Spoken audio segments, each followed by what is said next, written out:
हर खबर पर होगी आपकी पकड़। डाउनलोड कीजिए एबीपी लाइव ऐप। तो सिर्फ 69 मिनट और बाकी है। तमाम खास मेहमान बने हुए हैं। विजय जी, बहुत देर से आप बोलना चाह रहे हैं, कहा बा बिहार के मन में, कहा बा नहीं, कहा बा नहीं, जो मैं सुन रहा था तो मुझे लोग जो जिस ढंग से गठबंधन महागठबंधन की, आमतौर पर महागठबंधन की बात कर रहे थे, तो मुझे लगता है एक तरफ चुप्पा वोटर है, एक तरफ कुप्पा वोटर है। जो फूल के कुप्पा अभी से हो रहा है, एक तरफ चुप्पा वोटर है जिसपे गठबंधन की नजर है, और तीसरी तरफ एक टपका हुआ वोटर है जिसको लगता है कि 15 साल से सरकार ने उसको टपका रखा है। तो मुझे लगता है ये टपका हुआ वोटर जो है, इसके हाथ में सत्ता की चाबी है, और ये जो ड्रोन की राजनीति होती है, ड्रोन की, ये सारी भुला देंगे मुझे लगता है ये लोग। ड्रोन की राजनीति भुला देंगे। तीर्थेश, ज्यादातर अपने सहयोगी जो वहां मौजूद हैं, जिन्होंने बात की, ये बात वाकई में अगर मैं रविकांत की बात चुरा लूं कि 80% लोग बोल रहे हैं कि तेजस्वी महागठबंधन। ये मुझे लगता है जो कि यहाँ पर जो इस पर नीतीश कुमार पहले से बैंकेबल कहे जाते थे, इस पर शायद वो बर्डन हो जाएंगे। ये सब जो एग्जिट पोल और ये सब रुझान देख रहे हैं, लेकिन मुझे कुछ लगता है कहीं ये फरवरी 2005 वाला रिजल्ट हंग असेंबली तो नहीं आएगा। संगीता जी, एक राय आपके रीजन में भी ऐसा ही है जैसे सब जगह देखा जा रहा है कि कुल मिलाकर तेजस्वी यादव और आरजेडी को बढ़ा? देखिए, जो इलाका मैं देख रही हूँ वो आमतौर पे एनडीए का गढ़ माना जाता है। वहाँ पे पिछले चुनाव में भी 2015 में भी एनडीए को सबसे ज्यादा सीटें वहीं से आई थी। लेकिन इस बार जिस तरह से एक माहौल बना है, तो जो वोकल वोटर है, जो बोल रहा है, वो जाहिर तौर पे नीतीश कुमार के लिए पहली बार नाराजगी दिख रही है वोटर्स के अंदर। और इस नाराजगी का असर क्या देखने के लिए मिलेगा? नीतीश सरकार के मंत्री सुरेश शर्मा मुजफ्फरपुर से एक बार फिर चुनावी मैदान में है। वहीं से अंजलि की रिपोर्ट दिखा देते हैं। बिहार में कौन बनेगा मुख्यमंत्री, किसके हाथ आएगी सत्ता की चाबी? बिहार के मुजफ्फरपुर जिले में इस समय हम मौजूद हैं और मुजफ्फरपुर की जनता क्या सोचती है ये आपको बताते हैं। बड़ा दिन है बिहार के लिए, मुजफ्फरपुर के लिए। तो यहाँ के तमाम जो लोग हैं वो क्या सोचते हैं, उनसे भी जानेंगे। सबसे पहले भोला जी से भी बात कर लेते हैं कि भोला जी क्या सोच रहे हैं। आज क्या लगता है भोला जी, आपकी चाय की दुकान पे तो बहुत तरह की राजनीतिक चर्चाएं होती रही हैं, बड़े बड़े नेताओं को आपने देखा है? देखिए, सभी लोग सुनने के बाद एक अनुभव हमने प्राप्त किया है कि इस बार नीतीश जी का विरोध का लहर चल रहा था। और जो लोग चाय पीने के लिए सुबह सुबह इकट्ठे हुए हैं, क्या लगता है कौन जीतेगा बिहार में भैया इस बार? इस बार महागठबंधन का उम्मीद है, वही जीतेगा ही। महागठबंधन जीतेगा? हाँ। क्या लगता है कौन जीतेगा? गठबंधन का ही सरकार बनेगी इस बार। गठबंधन ही सरकार बनेगी। कौन जीतेगा? वही जो सब लोग बोल रहे हैं। सब लोग बोल रहे हैं, मतलब एक ही आवाज। आप क्या सोच रहे हैं कौन जीतने वाला है? हम भी वही कहेंगे, गठबंधन। महागठबंधन या एनडीए? महागठबंधन की ही सरकार बनने के चांस है, जो अभी तक हम लोग को अंदाज लग रही है। टीवी या एग्जिट पोल ये सब देखने, चाहे जो मार्केट की रिपोर्ट है उस हिसाब से, और हमें बुझा रहा है कि तेजस्वी यादव इस बार सीएम बनेंगे। तेजस्वी यादव सीएम बनेंगे। देखिए, तेजस्वी यादव के सीएम बनने की भी बात की जा रही। क्या लगता है अंकल, क्या इस बार कौन जीतने वाला है बिहार में? भाजपा जीतेगी। चलिए, आपकी भाजपा तो एनडीए के साथ आएगी, नीतीश जी के साथ आएगी, अकेले भाजपा जीत जाएगी? जी नहीं, मिला के सब चलेगा। हाँ। तो सुना आपने, ज्यादातर लोगों के मन में क्या है वो समझ में आ रहा है इस तमाम बातचीत में। बद्री जी, इतने रिपोर्टर्स अपने वहां मौजूद हैं, इतने लोगों से बात कर रहे हैं, ऐसा लग रहा है कि 243 में से पौने 200 तो नहीं महागठबंधन जीतने वाली। बिल्कुल, मुझे भी यही लग रहा है सुमित जी कि इस पर लैंडस्लाइड हो सकता है। और दूसरा मैं ये बता रहा हूं कि ये जो गांवों में गुस्सा था नीतीश जी के खिलाफ, इनके विधायक घुस नहीं पाते थे वोट मांगने, मारे जाते थे, पीटे जाते थे बहुत भयानक रूप से। ये जो बदलाव का नैरेटिव है, उसका मूल जो अगर आप व्याख्या करें तो वो एंटी नीतीश के खिलाफ। और कोई विकल्प तो जनता ने खुद, तेजस्वी में कुछ नहीं था, जनता ने उसको खुद बना दिया। यानी नाराजगी नीतीश से है और तेजस्वी को इसका फायदा मिल गया। बिल्कुल। जरा सीमांचल रीजन में लेकर चलते हैं दर्शकों को। वहां पूर्णिया में अजातिका मौजूद हैं और जरा जानते हैं पूर्णिया का मिजाज। इस वक्त एबीपी न्यूज की टीम पूर्णिया में मौजूद है और मेरे साथ में महागठबंधन और कांग्रेस की प्रत्याशी इंदु सिन्हा जी हैं। आइए उनसे बात करते हैं। इंदु सिन्हा जी, पूजा आप कर रही थी, तो पूजा करते हुए मझधार में फंसी हूँ, बेड़ा पार करो माँ। क्यों लगता है कि मझधार में फंसी हैं? सबसे पहली बात है क्या कि मुझे टिकट ही मिला, तो माँ की कृपा से ही टिकट मिला। और दूसरी बात है क्या कि आज हमारा काउंटिंग है और माँ का आशीर्वाद लेकर के जाना चाहती हूँ, क्योंकि जनता की आशीर्वाद तो मिल चुकी है। क्योंकि जो उत्साह हमने देखा बूथों पे कि इस बार लोग, यहाँ की जनता विकास खोज रही है, क्योंकि 20 साल में कोई विकास नहीं हुआ पूर्णिया का। ये पूर्णिया की जो सीट है वो बीजेपी का गढ़ कही जाती है, क्योंकि लगातार 20 साल से ये जो सीट है वो बीजेपी के पास रही है। पिछली बार की अगर बात करें तो विजय कुमार खेमका ने आपको करीबन 33,000 वोटों से पराजय किया था। इस बार आपको क्या लग रहा है कि आपका पगड़ा भारी लगता है? देखिए, इस बार तो कोई टक्कर ही नहीं है, क्योंकि उन्होंने जो भी घोषणा पत्र में लिखा था एक भी काम उन्होंने नहीं किया, लोगों को सिर्फ ठगा है। इसीलिए जनता मन इस बार मन बना चुकी है और इस बार भी बदलाव की स्थिति में है जनता। तो ज्यादातर लोग बदलाव की बात कर रहे हैं। राखी, क्या वाकई में बदलाव है इस बार? देखिए, हमें ये भी देखने की जरूरत है कि तेजस्वी की जर्नी कैसी रही है। अगर शुरुआत में अभी बात हो रही थी कि जो गुस्सा है नीतीश जी के खिलाफ, शुरुआत में मेरी भी कुछ बात बीजेपी नेताओं से हुई तो उन्होंने कहा हम उनको शुभकामना देते हैं, मतलब शायद उनको शुरू में हल्के में लिया जा रहा था। But look at his journey, किस तरह से अब जो सर्च हम पब्लिक रिएक्शन में देख रहे हैं उससे साफ पता चल रहा है कि लोग जो है न सिर्फ बदलाव के देख रहे हैं, युवा जो है खासकर कोरोना काल में, सोशल मीडिया के काल में किस तरह से तेजस्वी को एक चेहरा बनाकर देख। सोशल मीडिया की बहुत बड़ी वजह रही तेजस्वी की बैकिंग करने में।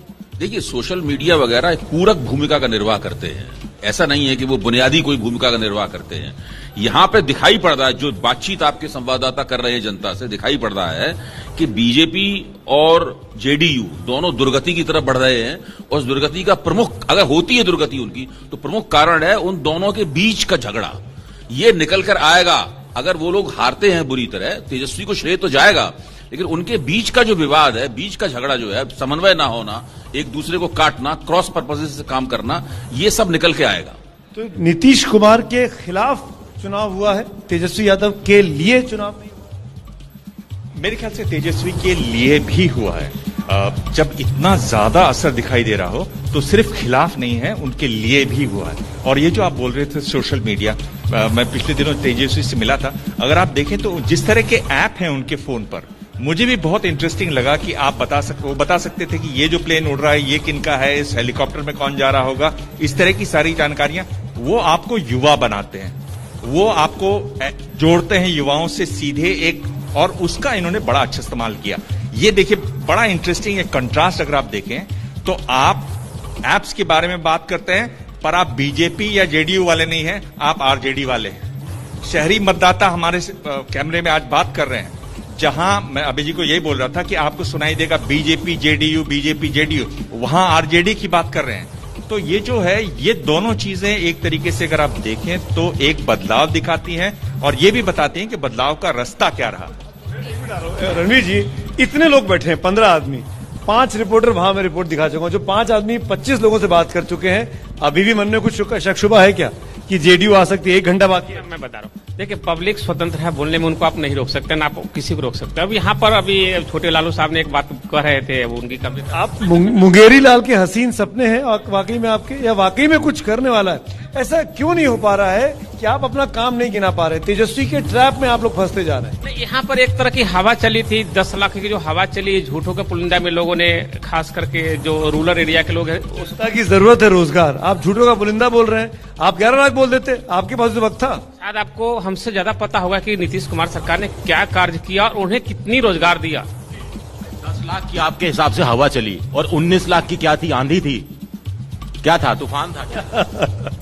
19 लाख की आंधी नहीं थी। अगर सरकार बनती है तो कार्य पहले भी हुआ है, अभी भी रोजगार मिलेगी। अब बढ़िया चंदा, एक बात है रोजगार का मैं आपको ये नाराजगी क्यों है? देखिए, अंकों का भी एक मैजिक होता है। 10 लाख और 19 लाख, क्यों 10 लाख चला और 19 लाख नहीं चला? दोनों ने नौकरी की बात की, दोनों ने अंक का इस्तेमाल किया, तो 10 लाख का एक अपना मैजिक है। एक मिनट जी, ऐसा है कि तेजस्वी ने नौकरी की बात की, तेजस्वी ने कहा हम नौकरी देंगे, भाजपा ने कहा हम रोजगारों का सृजन करेंगे।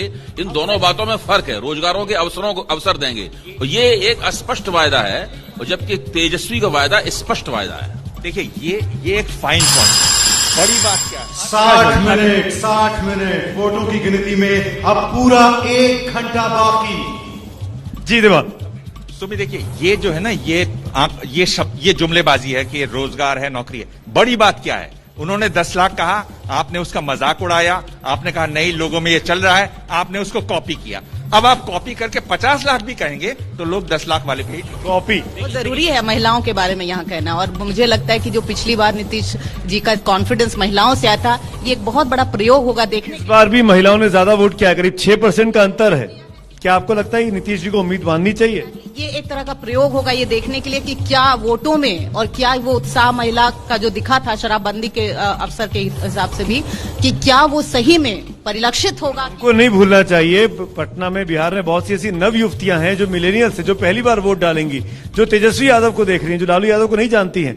क्या वो युवतियां नीतीश कुमार को वोट डालेंगी या तेजस्वी के पास अब मोहित होंगी? नहीं, देखिए, बात सिर्फ इतनी है, महिलाओं के लिए जो सबसे बड़ी है वो है सुरक्षा की भावना। जो सुरक्षा की भावना नीतीश कुमार की सरकार ने उनको दिया है, अगर उनको लगता है कि अब इसमें परिवर्तन नहीं हो सकता तो वो तेजस्वी की। प्रतिमा से पूछता हूँ, प्रतिमा वहां थी पटना में। प्रतिमा, जो यंग गर्ल्स हैं, जो फर्स्ट टाइम वोटर्स हैं, उनके मन में तेजस्वी है कि नीतीश है? नशाबंदी है या नौकरी रोजगार? मुझे लगता है रोजगार सबसे बड़ा मुद्दा है। जितने युवाओं से हमने बात की, 78 लाख, छोटा मोटा आंकड़ा नहीं, 78 लाख फर्स्ट टाइम वोटर्स थे, युवा वोटर्स थे, और सबका ये कहना है कि जब आप बात करते हैं जंगल राज की, हमने वो नहीं देखा, हमें चाहिए रोजगार, और रोजगार की जो बात करेगा हमारा विश्वास उसी पर।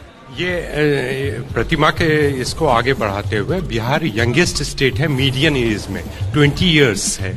तो इस हिसाब से अगर देखें, दो कैंडिडेट 69 और 31, तो गैप बहुत ज्यादा है। और ये यादव, तेजस्वी यादव कनेक्ट अच्छे से कर पा रहे हैं। लेकिन एक चीज जो इन्होंने जो नहीं बताया, बिहार में अगर कोविड टेस्टिंग देखा जाए तो इंडिया का नंबर 2 यूपी के बाद हुआ है। ये लोग बता नहीं पा रहे हैं, उसकी गवर्नमेंट ही नहीं बता पा रही है। जो बता पा रही है ये, क्योंकि वो उसे मालूम ही नहीं है मैंने इतना टेस्ट किया है, और वो बताना चाहिए, ये उसका सक्सेस है, ये बता ही नहीं पा। क्या आदर्श, क्या ये बात ठीक है कि जितना माइग्रेशन हुआ उसने उतनी जड़ें खोद दी इस गठबंधन की, सत्तारूढ़? देखिए, मिथिलांचल के जितने जिले हैं वहां से ज्यादातर लोग बाहर जाकर काम करते हैं, अलग अलग तबके के लोग हैं। अब सवाल यह है कि जो सरकार की रणनीति रही उस दौरान, जो नीतीश कुमार का रवैया रहा, उसने लोगों को बहुत गुस्सा दिलाया, बहुत परेशान किया और डराया भी। अब कोई बाहर है तो उसका परिवार अगर बिहार में है, कि कुछ लोग हैं अभी भी वो वोटर हैं जो जानते हैं कि जेडीयू के साथ है तो ठीक है, लेकिन फिर भी जो युवा है वो एक बार तेजस्वी की तरफ। ये तो समझ में आ रहा था, जितने लोग बात कर रहे थे अपने रिपोर्टर्स, जो जेडीयू का वोटर है वो खुलकर बोल भी नहीं पा रहा, डर रहा है, संकोच कर रहा है। देखते हैं क्या होगा नहीं होगा, ऐसा लगता है उनकी बातों से, क्योंकि उसको कॉन्फिडेंस नहीं है। एक चीज सुमित मैं जोड़ूंगी कि 2 धुरंधर कप्तान टीम लीड कर रहे थे एनडीए का, जो कि धुरंधर हैं, और एक नया कप्तान था, लेकिन उसने ऐसी रणनीति अपनी बनाई कि सबको उसकी पिच पे आके बैटिंग करनी पड़ी। मुद्दे उसने सेट किए। तो चुनाव प्रचार में अगर हम देखें, नतीजे भी आने बाकी हैं, लेकिन चुनाव प्रचार में देखें तो सीधे तौर पे तेजस्वी यादव लीड कर रहे थे चुनाव प्रचार को। जो मुद्दे वो उठा रहे थे उस पे बाकी लोग आ रहे थे और जवाब दे रहे थे। तेजस्वी अच्छे क्रिकेटर हैं, उन्होंने अच्छी पिच बनाई और अपनी पिच पर सबको लेके आ गए। देखिए सुमित, मुझे ऐसा लगता है कि जो सबसे बड़ी दिक्कत हुई थी कि नीतीश और बीजेपी के बीच में पिछले चुनाव में जो खाई वो पट नहीं पाई। वो वोटर्स का वोट आपस में एक दूसरे का वोट ट्रांसफर नहीं हो रहा। और बीजेपी के पोस्टर में आपको याद होगा कि मोदी थे, नीतीश नहीं थे, जिसपे हम लगातार रिपोर्ट। राज भाई, क्या आपको लगता है कि पटना का चुनाव गठबंधन ने, एनडीए गठबंधन ने दिल्ली में ज्यादा हारा क्योंकि यहां पर एकता नहीं थी, यहां से बिखराव शुरू? बिल्कुल सही विश्लेषण यही है, क्योंकि अगर एक साथ सामने गले तो मिल गए लेकिन दिल नहीं मिले, जो नीचे तक पेनिट्रेट नहीं हो पाया, जिसका यहाँ पर नुकसान दिखाई पड़ा।